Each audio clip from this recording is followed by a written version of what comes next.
Hello everyone, this is Juliana from the Brazilian Readers, and today, I guess in the middle of May, I'm ready to talk about what I've read in April.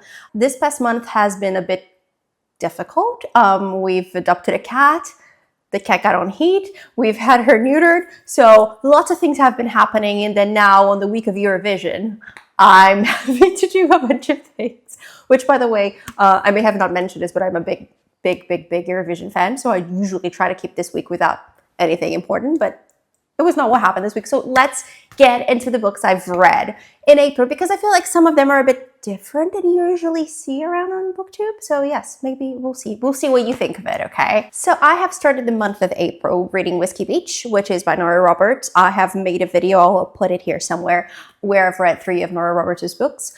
Whiskey Beach was my least favorite one. Since I've already talked about the book, I'm going to be giving a very brief summary, which is a man's wife has died. They were about to get divorced. He's the main suspect, but he clearly didn't do it. So he goes back to his grandmother's house on a beach side, and things are happening. And he's trying to sort out the case too. So that was the first one. After that, I've read 5 books of the Rachel Savernac series by Martin Edwards. I'm going to put their covers here on the screen.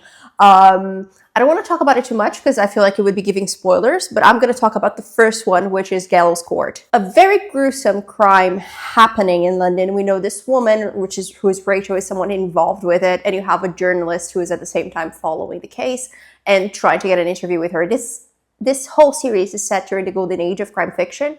Because Martin Edwards, he is the current president of the Detection Club. I feel like he's the person that you go to if you want to know about the golden age of crime or just crime fiction in general. So yes, so I've been reading this series for a very special project that I'm doing for my other channel, for my Brazilian channel, so I don't want to say too much about it. But yeah, so I've read the whole Rachel Savernac series. It's very good, it's very nice. It's not cozy at all. There's no coziness about it. This is very much crime fiction. It's serious. Lots of gruesome crimes. It has its funny moments. Lots of character growth throughout the series. You get to really know these characters and you're with them for a while. I know that the next book is on its way, so I'm looking forward to it. I quite enjoy it. I recommend the Rachel Savernac series. After that, I've read Mademoiselle de Scuderi, which is by E.T.A. Hoffmann, a German author. This is supposed to be the first crime fiction from Germany. This was released in Brazil last month. From a HarperCollins very special project where they're printing for the first time crime fiction that has been forgotten. So this is a very interesting thing because it talks about Mademoiselle de Scuderi, who was a real character living during the Louis XIV reign in France. I think I'm correct, but I might be wrong. It's been, a month since I've read this book. It's very fun. It's talking about lots of this crimes happening around France. So there's these robberies happening. Some people are getting in trouble with the police. And then these stolen jewelry shows up at Mademoiselle de Scuderi's house. And there she ends up kind of getting caught into the story and trying to investigate the crime. Mademoiselle de Scuderi was a real life author. So this is a very interesting historical fiction that's been made into crime fiction. So it's very fun. I've really enjoyed it. It was a surprise for me because I hadn't heard of this book before. It's very short, very quick, quite enjoyable. After that, I've read Nora Roberts' The Obsession, which again is on the same vlog. This was one of my favorites, I guess, and my second favorite out of her books that I've read. We're following this daughter of a serial killer she was the one who unveiled her father's crimes when she was 12. She's moved away, she changed her name so she doesn't get recognized as his daughter. And then there's a copycat, basically. Copying his crimes, that's what a copycat does. And then there's bromance, there's home renovations, there's dogs, there's all of the things you can expect out of Nora Roberts' story. If you want to see more details, just go to that video because I go more into it. Then after that, I delved into one of the older Ruth Ware books, which is The Death of Mrs. Westway. I thought it was quite fun. I know it's not one of her most popular ones, so you basically have this woman who works as a fortune teller at Brighton Spear. Which is a place that I know very well, so that's fun for me.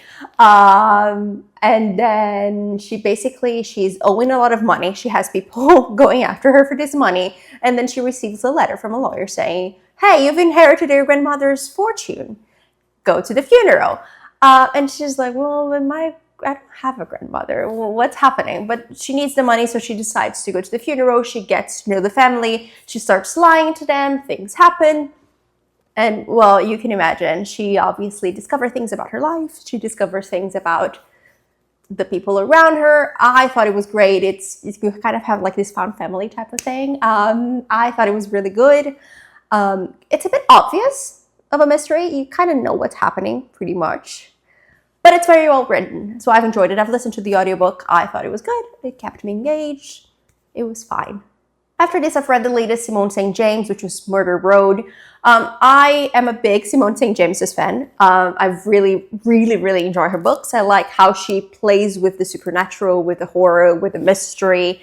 I think that all of her books are great. This, unfortunately, to me, is her weakest book so far. Because she likes to do the dual timelines. In this case, you have a husband and a wife. I didn't really care about I didn't care about them that much, which I think it's what makes this book a little bit weaker in comparison to the others. Because I'm so used to being like, yes, what's going to happen? What's going to happen? And then this one, you're like, okay. So basically, this book starts with a couple on their honeymoon. They're going on a road trip to a hotel. There's a woman on the side of the road. She's got blood on her. They put her on the car to help her, to take her to a hospital. She dies when she gets to the hospital. The local police thinks they committed the crime. So they have to stay in there, and then obviously they start investigating to figure out what happened to her. Is there a serial killer? Who's doing these things? Why are these people disappearing? It was okay. It was not, I think at the end there's a plot twist that to me felt a bit forced. But I mean, you know that it's there from the beginning. It just feels a bit like, I didn't like it that much, but I'm looking forward to the next one because I know she's about to release a sequel to The Sunset Motel, which is one of my favorite books of hers. So I'm looking forward to that. That will be exciting for me. After that, we were in April, so I've decided to finally read The Enchanted April, which I've heard a lot about. I know a lot of people love it. I know that there's a film. I think in this case for me, it was like the hype was too much, that it could never really achieve that for me. I thought it was okay. So in this case, you start following this one British housewife. I think it's in between wars or right after the second war. It's around that time. She's very unhappy in her marriage. And then she sees this ad for a villa in Italy that's for rental, but it's too expensive. So she calls this woman that she knows from church, but she doesn't really talk to her. And they're like, yes, we should do this. We should spend the month of April in this almost like a castle in Italy. But they're like, well, we could make it cheaper. So they place an advertisement on the newspaper. They find two other women and they go there and their lives are changed by it. I love this sort of thing.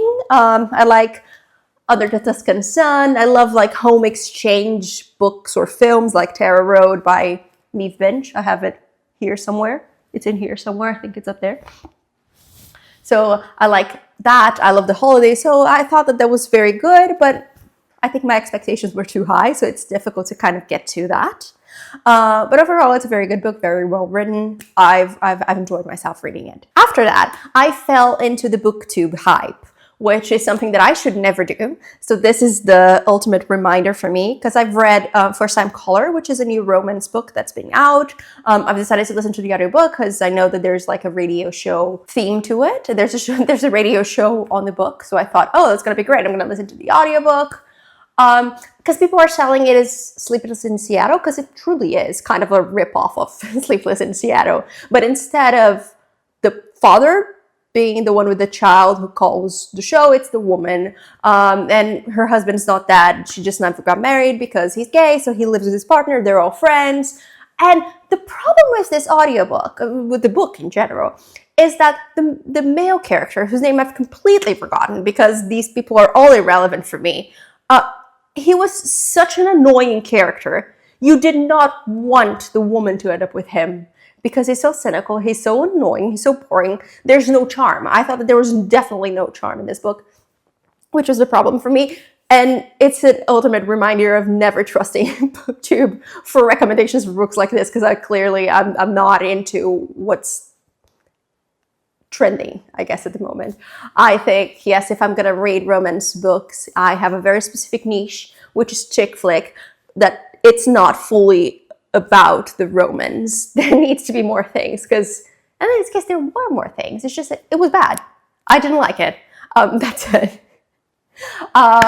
The child is too annoying. The voice of the child is incredibly annoying. The only interesting characters to me were the gay couple, who were the father of the mother's child and his husband. They're interesting, but not worth it. Not really, not worth it. And I know it's the first one in the series because I've pulled Goodreads and they say heartstrings #1. So I'm like, oh God, what's gonna happen? It's just gonna do like, you've got mail next. Please, let's not rip off of Nora Ephron, okay? I love Nora Ephron. She was an amazing writer. She was a very funny woman, and this is not it. After this, I've decided to go on a completely 180, and I've read The Silent Companions by Laura Purcell, which it is a gothic book. It is a very well-written book. It was just not, I don't know, maybe I was not in the right mood for it. I don't want to feel like I'm complaining. I don't want to sound like I'm complaining about every book that I've read. I thought it was fine. So basically you have like these dual timelines. You have this woman who's in a hospital, who is in an asylum basically, and you have her a little bit earlier on. So this is in the 1800s. So you have her after her husband's death, which is before she goes to the asylum. And then you have in the 1500s, if I'm not confused.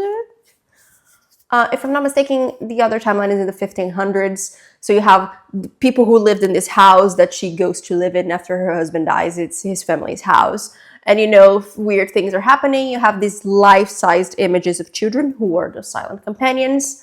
And so she has to stay in this house because her husband died. She meets his kind of like sister who was supposed to inherit the place if he weren't married.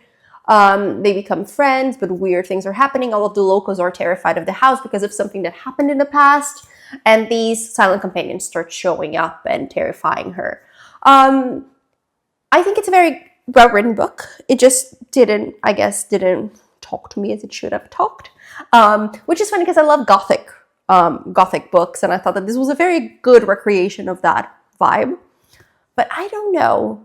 I have the Corset, I think, which is her other book. I'm going to read it soon, I think, because I really like Laura Purcell's writing. That's what I've taken from this book. She's a really good writer. It's just that maybe this story wasn't for me. And then after this, I was like, why don't I torture myself with another Freida McFadden book?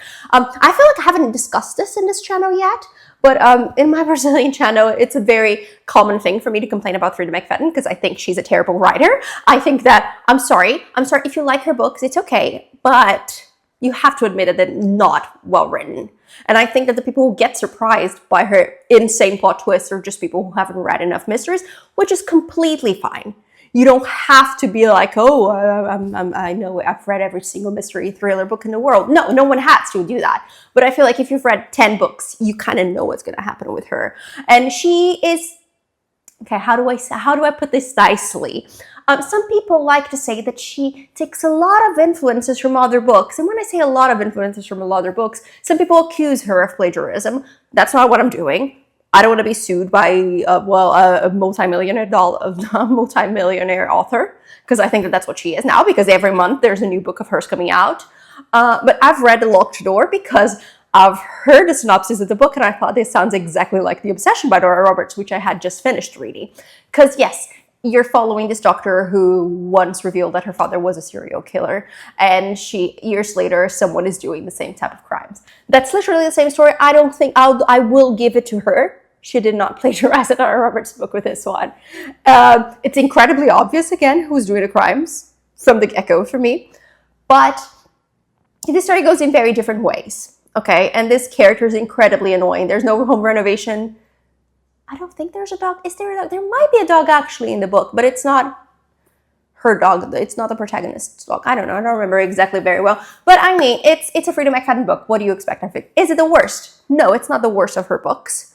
But it is still a Freida McFadden book, which I will say, even though it sounds exactly like The Obsession by Dora Roberts, it's not the same story. I'll give her that. This one, I'll give her that. After that, I've read The Hollow Man by John Jackson Carr, which was for the book club that Virginia and I have in Portuguese, where we read a classic, like one of the top 100 mystery books of all time, books for our book club. I feel like I've said book 50 times in one sentence.